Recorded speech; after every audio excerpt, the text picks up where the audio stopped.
आप हनुमान जी का प्रतिमा रखिए और ज़्यादा कुछ नहीं, आप हनुमान चालीसा का पाठ कीजिए, आपका परिपूर्ण काम होगा।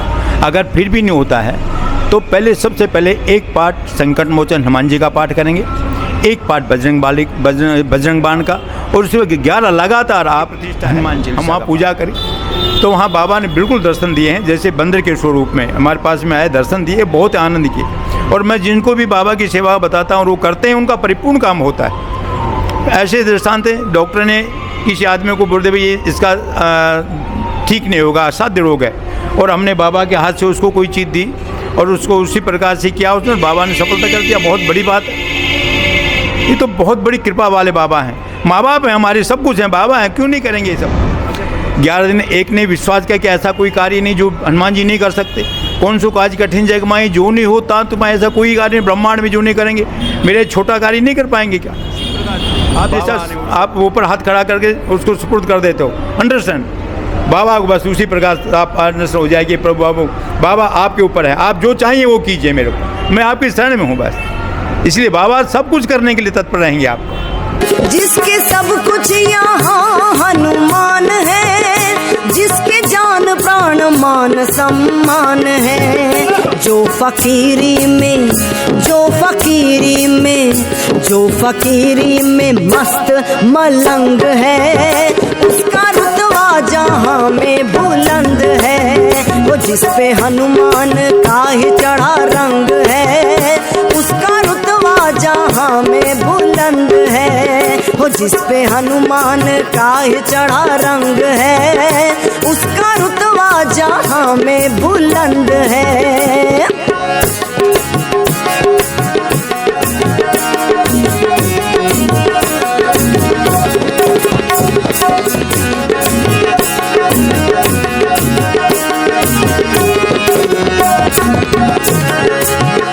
तन से मन से तू उनको मना ले, अपने जीवन की बगिया सजा ले।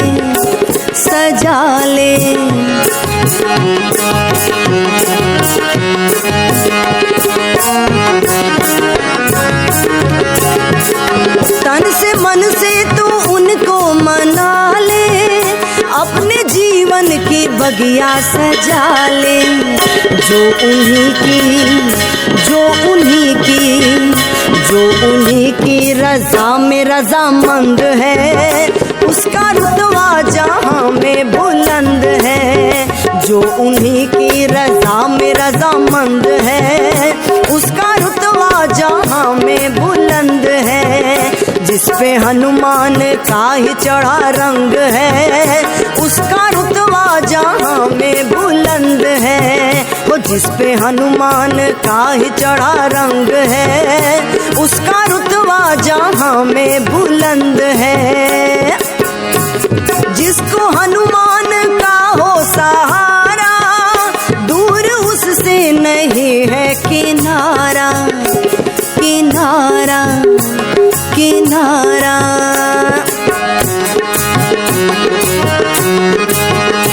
जय सिया राम। सब सुख लहे तुम्हारी सरना, तुम रक्षक काहू को धरता। श्री हनुमान जी की कृपा से भक्तों के जीवन में सब संभव हो जाता है। इस वक्त हम बड़े ही प्राचीन मंदिर में उपस्थित हैं। स्वागत है आपका पंडित जी। जय सिया राम जी। आपका पहले शुभ नाम क्या है? मेरा नाम है आचार्य योगेश कुमार शास्त्री जी। और इस टाइम में चर्च मिशन रोड दिल्ली 6 में सिद्धेश्वरी दुर्गा मंदिर माता जी का मंदिर है, उसमें हम विराजमान हैं। यहाँ पर विराजमान ये हनुमान जी का मंदिर, उसमें देवी जी का मंदिर है, सिद्धेश्वरी दुर्गा मंदिर का। अच्छा, यानी लाल किला से सीधे चले? लाल किला से आप फतेहपुरी आएंगे, चर्च से आप जैसे रेलवे स्टेशन पुरानी दिल्ली रेलवे स्टेशन आएंगे तो रास्ते में क्लॉथ मार्केट के सामने, चर्च के सामने ये मंदिर है, सिद्धेश्वरी दुर्गा मंदिर माता जी का मंदिर है। प्राचीन मंदिर है और बहुत सिद्ध पीठ है। अच्छा। यहाँ जो भक्त आते हैं उसका हर काम परिपूर्ण होता है। माँ की बहुत बड़ी कृपा है और विशेषकर बाबा की बहुत ही बड़ी कृपा होती है भक्तों पर। प्रत्यक्ष बाबा हमारी प्रत्यक्ष ही तो शुरू से ही सतयुग द्वापर त्रेता कलयुग बाबा की बड़ी कृपा है। और ये इनका विशेष, अगर हम जो भी पूजा पाठ करते हैं मन से ध्याते हैं, मन से इनको मानेंगे तो ये प्रत्यक्ष उसी रूप में, जिस रूप में आप चाहेंगे उसी रूप में आपको दर्शन देंगे। यही माता भी है, ऐसे ही पिता भी हैं, ये इसी रूप में माँ भगवती का ध्यान करेंगे, माँ वैसे रूप में ध्यान आएगी। वैसे बाबा का ध्यान करें हनुमान जी का, वो भी उसी रूप में आएंगे, या बालावस्था में ले या जवान अवस्था में या बुढ़े बाबा के रूप में। आप जिस रूप में भी मानेंगे वो आपको उसी रूप में दर्शन देंगे। और ये प्रत्यक्ष है, मेरे साथ में तो बहुत घटनाएं हुई हैं बाबा की। मैंने कितनी ही ऐसे लोगों को, मेरा काम ज्योतिष में, तो मैं बताता हूँ, बाबा का इष्ट है मेरा, और जो भी बताता हूँ वो परिपूर्ण काम होता है, उसमें बहुत ही आनंद आता है। अगर आप उसका पाठ करेंगे, आप स्वतः भी पाठ करेंगे बाबा का, हनुमान चालीसा का पाठ करेंगे, तो आपको स्वतः इतना आनंद आएगा कि आप ऐसे विभोर हो जाएंगे, भी आनंद आएगा आपको, ये भी नहीं पता लगेगा मैं कहाँ बैठा हूँ और किसके सामने बैठा हूँ। इतनी बड़ी कृपा होती है, और इसमें तन्मय हो जाएंगे, आगे पीछे कोई दिखाई नहीं, बाबा और आप बस दो ही रहेंगे फिर उसमें। और ये सिद्ध पीठ है, इसमें जो भी दुखी, जो भी मन से कामना, बहुत दूर दूर, बम्बई, कलकत्ता, मद्रास, दूर दूर तक आते हैं लोग, यहाँ पर व्यापारी लोग आते हैं और यहाँ आउटडोर में डरते हैं, और माँ की बड़ी कृपा होती है, बाबा की पूजा करते हैं, उससे सफलता मिलती है। ये माँ बाप हैं, माँ बाप जैसे बच्चों की रक्षा करते हैं वैसे ही हमारी रक्षा करते हैं। माँ बाप कभी किसी बच्चे को, कई लोग कहते हैं कि हनुमान जी ने या भगवान ने हमारे को दुख दिया, इसने, भगवान कभी दुख देते ही नहीं, क्योंकि वो माता पिता हैं। जैसे अपने बच्चों को हम चाहते हैं, उसी प्रकार से ये हमारे माँ बाप हमारी रक्षा करते हैं। अरे थोड़ी भी देर हो जाए, जैसे माता पिता को कितने रात को सो नहीं सकते, खा नहीं सकते, पी नहीं सकते, बेचैन हो जाते हैं, वैसे ही हमारे प्रभु वैसे होते हैं। अगर हम थोड़ा सा भी इनको ध्यान नहीं दे, कुछ दें, तो ये भी बेचैन उठते हैं। हम इनका ध्यान रहेंगे, ये हमारी रक्षा करेंगे। इनकी बहुत बड़ी कृपा है। संकट मोचन, ये संकट मोचन को दूर करने वाले, कोई भी संकट हो तुरंत आपके हाजिर रहेंगे अगर आप चाहेंगे तो। जैसे माँ बाप से बच्चा नाराज़ होता, बाबा ये बात नहीं, नाराज़ हो गया, माँ के फिर भी दिल में ऊपर से डांट मार देंगे, थप्पड़ मार देंगे, पर आंतरिक भाव से बहुत प्रेम, उसी मेरे बाबा भी हैं, ये कभी नाराज़ नहीं होते। इनको थोड़ा याद कीजिए, आपका तुरंत उसी रूप में आपके पास आए। अच्छा पंडित जी, अभी जब मेरी बातचीत आपसे हुई तो आपने हमसे एक प्रश्न पूछा कि क्या कभी हनुमान जी से वार्तालाप या साक्षात्कार हुआ है क्या? तो क्या इस कलयुग में ये संभव है कि लोग हनुमान जी का दर्शन कर सकें, साक्षात्कार कर सकें, वार्तालाप कुछ कर सकें? बिल्कुल बिल्कुल बिल्कुल दर्शन कर सकते हैं। अगर आपके अंदर काम न, देखो पहले माँ बाप अपने बच्चों को कहते हैं कि क्या तेरे को क्या चाहिए, हम पहले उसी में काम रख देते हैं कि मेरे को गाड़ी चाहिए, मकान चाहिए, दौलत चाहिए, मेरा पेन चाहिए, कपड़े चाहिए, तो फिर वहाँ तक ही सीमित हो जाता है। हम बाबा को भी, हम अपने देवताओं को भी वही करते हैं। कोई भगवान अपनी स्वेच्छा से भगवान के दर्शन के लिए कोई नहीं जाता, कोई नहीं चाहता कि प्रभु मेरे को दर्शन दीजिए, आप मेरे सामने आइए, मेरे को भक्ति दीजिए, नहीं। वो इतनी बड़ी लिस्ट पहले ही बता देंगे उनको, मेरे को ये चाहिए, तो पहले उसको पूरी करने में ही माँ बाप लग जाते हैं, बाबा उसी में लग जाते हैं, मैं क्या क्या पूरा करूं। जैसे समय आता है, जैसे उसके अपने कर्म होते हैं, उसी के आधार से फिर वो प्रभु उसका परिपूर्ण काम करते हैं। ये बात नहीं, दर्शन देंगे आपको, अगर आप सांचे प्रेम आपका मन है और जिस भाव से आप पूजा करेंगे, आपको उसी प्रकार से उसी रूप में आपको दर्शन देंगे, और बहुत ही आनंद से देंगे। ये बताऊं बात, बिल्कुल देंगे। मेरे दृष्टांत हुए हैं। मैं शादी से पहले मैंने बाबा के, हमारे धन सागर हैं, वहाँ बाबा की प्रतिष्ठा है, हम वहाँ पूजा करी, तो वहाँ बाबा ने बिल्कुल दर्शन दिए हैं, जैसे बंदर के स्वरूप में हमारे पास में आए, दर्शन दिए, बहुत आनंद किए। और मैं जिनको भी बाबा की सेवा बताता हूँ, वो करते हैं, उनका परिपूर्ण काम होता है। ऐसे दृष्टांत हैं, डॉक्टर ने किसी आदमी को बोल दे भाई इसका ठीक नहीं होगा, असाध्य रोग है, और हमने बाबा के हाथ से उसको कोई चीज़ दी और उसको उसी प्रकार से किया, उसने बाबा ने सफलता कर दिया। बहुत बड़ी बात है, ये तो बहुत बड़ी कृपा वाले बाबा हैं। माँ बाप हैं हमारे, सब कुछ हैं, बाबा हैं, क्यों नहीं करेंगे ये सब। अच्छा पंडित जी ये बताएं, आपने कहा कि एक तो है कि हनुमान जी वो कनक भूधराकार शरीरा, इसमें तो दर्शन देंगे नहीं, जैसे कि आपने कहा अलग स्वरूप में दे सकते हैं, और जिस भाव से आप मांगे उसी में, इस भाव से, हाँ जिस भाव से भी। अच्छा कई बार होता है कि जो हनुमान जी के कृपा पात्र हैं, जो उनके प्रियजन हैं, अगर वो दर्शन दे भी दें तो कई बार व्यक्ति पहचाने कैसे जाने? देखो वो उसी को दर्शन देते हैं। अगर आप उसमें पहले बंदर के रूप में आएंगे, हो आपको डराने की कोशिश करेंगे, भाई मेरा दर्शन ना हो, नहीं करे कुछ है इसमें, यहाँ तक अगर आप डर जाते हैं उसमें और आप फली, तो आपको सफलता नहीं मिलेगी।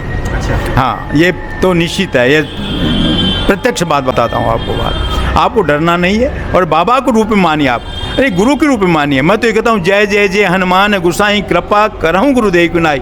आप किसी को गुरु बनाने की जरूरत ही नहीं, सब लोग तो स्वार्थ रूप में हैं। आप बाबा को गुरु बनाइए, आप हनुमान जी को गुरु बनाइए, जो भी आपको जो बात आप गुरुजी के सामने स्पष्ट बताइए, आपका हर प्रकार का सेवा करेंगे। जैसे गुरु कृपा उसी प्रकार आप जैसा आप ऊपर हाथ खड़ा करके उसको सुपुर्द कर देते हो, अंडरस्टैंड, बाबा को बस उसी प्रकार आप अंडरस्टैंड हो जाएगी। प्रभु बाबा आपके ऊपर है, आप जो चाहिए वो कीजिए मेरे को, मैं आपकी शरण में हूँ बस। इसलिए बाबा सब कुछ करने के लिए तत्पर रहेंगे आपको, ये प्रत्यक्ष बात बताता हूँ, ऐसी बात नहीं दर्शन नहीं देता। अच्छा पंडित जी, एक बात ये कही जाती है कि जिस पर ईश्वर की कृपा होती है पहले उसके लौकिक कामनाएं पूरी होने लगती हैं। जैसे गोस्वामी जी ने लिखा है कि और मनोरथ जो कोई लावे सोई अमित जीवन फल पावे।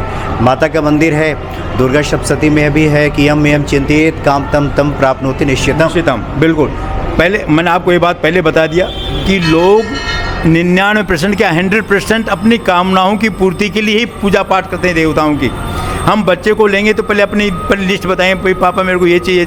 उसी प्रकार आप मंदिर में जो भी जाएगा अपनी कामना लेके जाएगा, कभी नहीं कहेगा प्रभु मेरे को दर्शन दीजिए या मैं आपके स्पुर्द हूँ, आप मेरे वो हैं, मैं आपका आप मेरे, यहाँ तक। अगर उसमें भी होगी कि सुर नर मुनि जन यही रीति स्वार्थ ला करें, ये स्वार्थ के वशी, संसारी स्वार्थ की वशीभूत है। अगर स्वार्थ को निकाल दीजिए आप, फिर स्वच्छ आनंद ही आनंद आएंगे आपको, फिर दर्शन क्या आप जो चाहें आपको मिलेगा। लेकिन एक व्यवहारिक बात अगर हम पंडित जी आपसे बात करें कि जो सांसारिक लोग हैं सांसारिक कामनाओं से तो परिचित हैं कि ये मांगा तो उसका क्या उपयोग होगा, क्या लाभ होगा, हम समझते हैं। ईश्वर दर्शन से मिलेगा क्या, ये ज़्यादा लोग समझ नहीं पाते। हम चाहते हैं कि ऐसे लोगों को बताएं। देखो, दर्शन से एक आप बताता हूँ, हमारे कई प्रारब्ध, जब तक तेरे पुण्य के बीते नहीं करार तब तक तेरी माफ़ अवगुण करे हजार। और प्रारब्ध पहले न पीछे बना शरीर, प्रारब्ध हमारे कई जन्मों के कर्मों को संचित करके जो भाग्य बनता है और उसके आधार से जीव की रचना होती है। उसी के आधार से पहले प्रारब्ध होता है। जैसे हम कहीं जाते हैं दुकान पर या कहीं मार्केट में, तो पहले हम सोचते भी क्यों जा रहे हैं। पैर जब भी उठेगा जब आपके अंदर कोई ना कोई कारण होगा, बिना कारण पर पैर नहीं उठेगा। कहाँ जाना है तभी पैर उठेगा। हम कहीं जाएंगे तो पहले लिस्ट बनाए हमारे को वहाँ जाना है, उसी के आधार से हम आयोजन बनाते हैं, उसी के आधार से हम सामग्री ले जाते हैं, उसी हमसे थैला है, बैग है या कोई गाड़ी है, कैसे। तो इस युग में आने से पहले प्रारब्ध पहना होता है, उसी के आधार से मनुष्य को, जीव को पशु की, पक्षी की, मनुष्य की, देवता की योनि मिलती है और उसी के आधार से उसको पहले प्रारब्ध।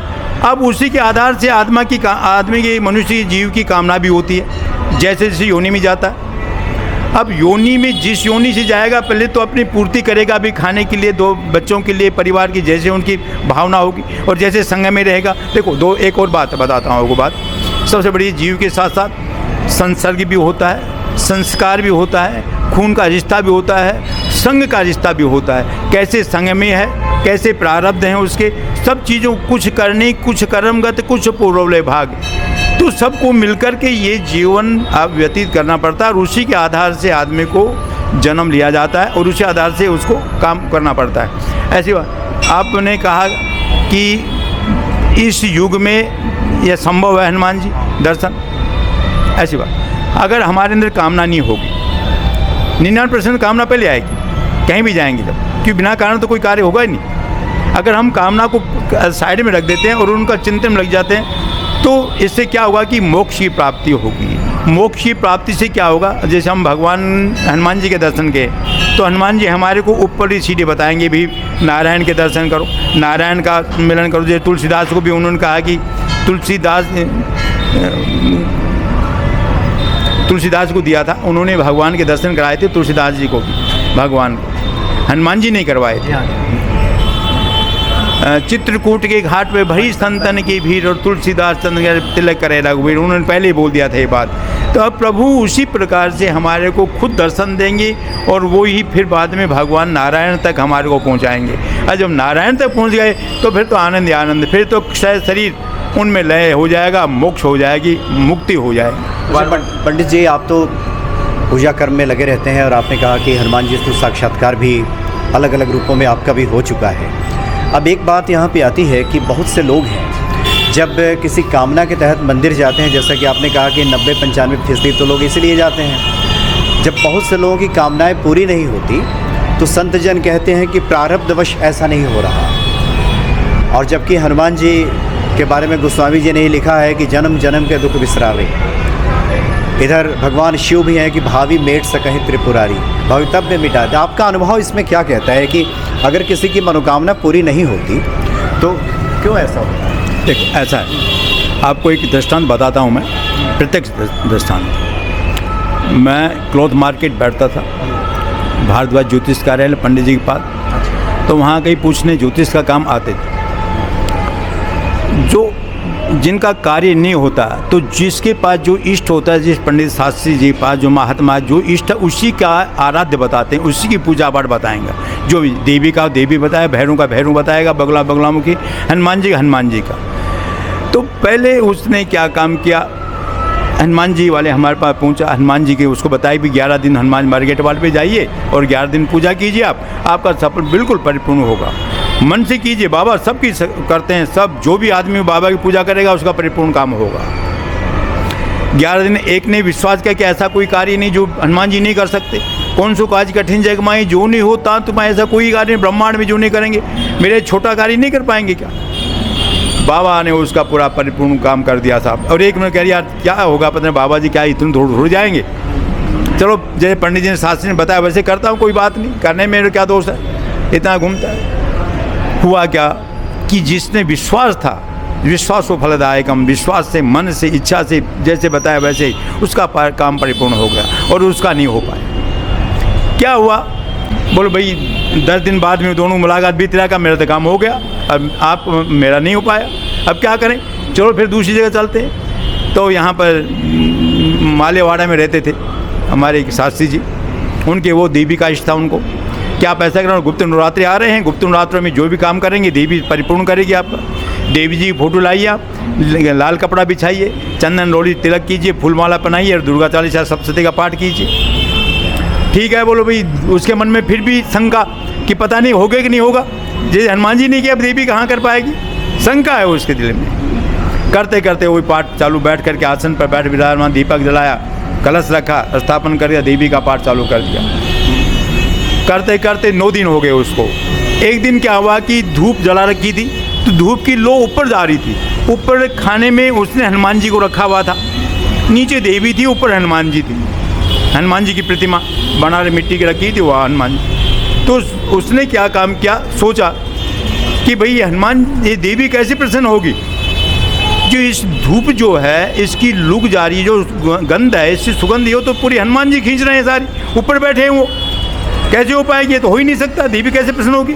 उसके मन में क्या आया कि उसने रुई की 2 गोल बत्ती बनाई और हनुमान जी के नाक में डालने लगा कि हनुमान जी महाराज मेरी माता जी को आप प्रसन्न नहीं करने दे रहे ना, तो आप अब बताओ कैसे खुश बोलोगे। तो हनुमान जी सोच लगा कि अब लोग कैसे लोगे। हनुमान जी तुरंत प्रकट हुए, अरे भैया ऐसा काम मत कर, मेरे को पहले तू मेरे नाक में मत ठूस, मैं तो पहले से कि बाबा मेरे को नहीं पता तुम ऐसे खुश होते तो नहीं, पहले आपके नाक में, कहते नहीं पहले मैं मिट्टी की मूर्ति था, पहले भाव अब पैदा हुआ जागृत कि ये गंध हनुमान जी ले रहे हैं, तेरी मन में अब विश्वास की गंध कौन ले रहा है, हनुमान जी, तब मैं प्रकट हुआ हूँ। तो इसी प्रकार से अगर हम मन से, कर्म से, वचन से भगवान की पूजा करते हैं, बाबा की पूजा करते हैं, वो आपका परिपूर्ण काम होगा ही होगा। एक बार नहीं तो 2 बार, 2 बार 3 बार होगा। पंडित जी, जो लोग मंदिर आते हैं आपसे भी मिलते होंगे, व्यक्ति जब संकटों में घिरता है तो संकट मोचन की याद आती है और विश्वास कई बार उस स्तर का नहीं होता और व्यक्ति का ध्यान अपने संकटों पे ही रह जाता है। तो ऐसे में आपके स्मरण में कुछ ऐसे उपाय, कुछ पाठ, कुछ मंत्र आ रहे हो जो आप भक्तों को बताना चाहें कि उनका कल्याण हो? देखो मैं तो बाबा जी की पूजा करता हूँ, हनुमान जी की, ऐसी बात नहीं है। आप हनुमान जी का आप प्रतिमा रखिए और ज़्यादा कुछ नहीं, आप हनुमान चालीसा का पाठ कीजिए, आपका परिपूर्ण काम होगा। अगर फिर भी नहीं होता है तो पहले सबसे पहले एक पाठ संकट मोचन हनुमान जी का पाठ करेंगे, एक पाठ बजरंग बाण का, और उसके बाद 11 लगातार आप हनुमान चालीसा का पाठ, उसके बाद बजरंग बाण और फिर संकट मोचन। हनुमान चालीसा को बजरंग बाण से आगे पीछे बंद कीजिए, उनको संपूर्ण कर दीजिए, उसके बाद संकट मोचन से हनुमान अष्टक से, और बाबा को फिर बाद में बोल दीजिए कि मेरे बाबा ये काम है, आप परिपूर्ण करें। तो मेरे हिसाब से कि 99% उसका कार्य सफल होगा। मैं कईयों को ये बताता हूँ और काम परिपूर्ण होता है। मतलब इस विधि से किया जाए तो बिल्कुल होगा, ऐसी बात है। अगर ज़्यादा है तो गूगल की धूप रखिए, आप कलश स्थापन कीजिए, चमेली तेल का दीपक जलाइए, आपका परिपूर्ण काम हो जाएगा, बिल्कुल होता है। अच्छा पंडित जी, ये आपके भीतर कब से और कैसे ये लगन लगी भक्ति? असल में क्या है कि मैं तो छोटे बचपन से, जब 6-7 साल का था तब से हनुमान चालीसा का पाठ करता था। हनुमान जी की आप कहाँ के रहने वाले हैं? हम पीछे तो हरियाणा से रहने वाले हैं, ज़िला महेंद्रगढ़, नारनौल के पास है गांव हमारा। और वहाँ पर जब मैं छोटा था तो पढ़ता था हनुमान चालीसा। हमारे पिताजी दादाजी ने बताया कि हनुमान जी बहुत बढ़िया पूजा, वो भी शास्त्री थे हमारे। तो मैं एक अंकित बनाकर हनुमान जी की तस्वीर, पहले फोटोआँ उठ नहीं थी, छोटे थे, उसी पर कागज़ पर हनुमान जी की तस्वीर बनाई और उसके सामने आँख बंद करके बाबा जी का सुमन किया बंदर जैसा, और बैठ गए और पूजा में लग गए।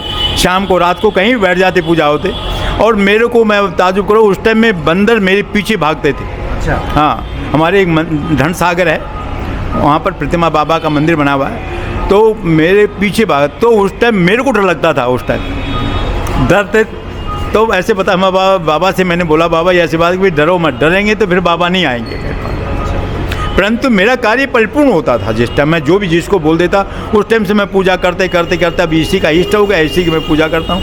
यही गुरु है मेरे, ये सब कुछ इष्ट है, इन्हीं की पूजा करता हूँ, ये बताता हूँ, सब काम परिपूर्ण होता है। मेरे मंत्र हैं, ओ जैसे मंत्र इसमें बताया, ओम ह्रीं मरकटाय मम सर्वसिद्धिं कुरु कुरु स्वाहा मंत्र है हनुमान जी का। इस बार हम 21 बार बोल करके लौंग पर हम किसी को देते हैं तो उसको परिपूर्ण हो जाता है। अगर सिर में दर्द हो गया, आप लौंग को उसको जला करके 7 बार वार करके आप लौंग को जला दीजिए और उसकी भस्म मस्त पर लगाइए, आपका सिर दर्द गायब हो जाएगा। ये गारंटी हमारी, हमने देखा है, बहुत प्रत्यक्ष प्रक्रिया देखा है इसको। किसी असाध्य को बीमारी, उसको भी हमने दिया है ये मंत्र पढ़ करके। ओम ह्रीं श्रीं क्रीं घंटागण महावीर नमोस्ते ठठे घंटागण महावीर नमः मंत्र है, इसका पाठ करने से आप परिपूर्ण आपको होगा। राम रक्षा स्तोत्र बाद अब इसका राम रक्षा स्तोत्र का भी पाठ करते हैं, उसकी भी झाड़ लगा देते हैं तो उसका परिपूर्ण हो जाता है। अगर देवी की पूजा करेंगे तो देवी के 2 वीर होते हैं, आगे हनुमान जी पीछे बटुक, ये भी हनुमान जी को ही आपको आगे करके बोलेगी भी जाकर उन बच्चे का काम करो और परिपूर्ण होगा। तो हनुमान जी तो सतयुग, त्रेता, द्वापर, कलयुग सब तक विराजमान है। सतयुग में हनुमान जी शंकर स्वरूप में, त्रेता में हनुमान जी रुद्र हो गए, द्वापर में भी ये प्रत्यक्ष, अब तो चिरंजीव हैं ही है। आप जिस टाइम चाहो जैसे बुलाओ आपको आएंगे, मन आपका सही हो, बुलाने वाले होना चाहिए। क्या सब चीज़ हैं पर बुलाने वाला, करने वाला तो हो। अब प्रधानमंत्री को बुलाएंगे तो हम थोड़ी बुला पाएंगे किसी को, उनके लायक उसी प्रकार से बनना भी पड़ेगा, करना भी पड़ेगा। सही कह रहे हैं, प्रधानमंत्री को बुलाने के लिए जिस योग्यता की आवश्यकता है वो योग्यता होगी तभी आएंगे। तो हनुमान जी तो खैर बिल्कुल, जैसे देवता है, जैसे हम मान लो आप हैं, हम जैसे उसी पर बैठ कर बातें करें, उसी पर सब चाहिए भी तो उसी प्रकार से बोलना चालना सब, तो आदमी को वैसे होना जरूरी है, तभी काम होगा, तभी बढ़िया होगा। अच्छा पंडित जी, आरती के समय हो रहा है, एक आखिरी जिज्ञासा ले लेते हैं। आपके स्मरण में कुछ ऐसा आपके जीवन का अनुभव हो जहां आप बताना चाहें कि ये तो साक्षात हनुमान जी की कृपा है? मैंने आपको बताऊं, मेरे तो कई काम जितने भी हैं बाबा की बहुत बड़ी कृपा हुई। जो भी मेरे संकट में तो मैं बाबा को बोला तो मेरा कार्य, जो मेरे भक्त होते हैं उनको भी हमने बोलते हैं, जो बाबा को मैं उपाय बताता हूँ, पूजा पाठ बताता हूँ कैसे करना है। रात्रि को 9 से 12 का मेरा प्रयोग होता है, 9 से 12 का मैं प्रयोग बताता हूँ और उसका परिपूर्ण काम होता है, 100% होता है। और किसी को आप लाएंगे, मैं बताऊंगा उनको, बिल्कुल काम होगा, मेरी गारंटी है। कभी भी किसी को लाइए आप। आरती का समय हो गया है, हम लोग आरती में शामिल होते हैं। जय सिया राम। जय सिया राम। जो हनुमान दरबार की जय।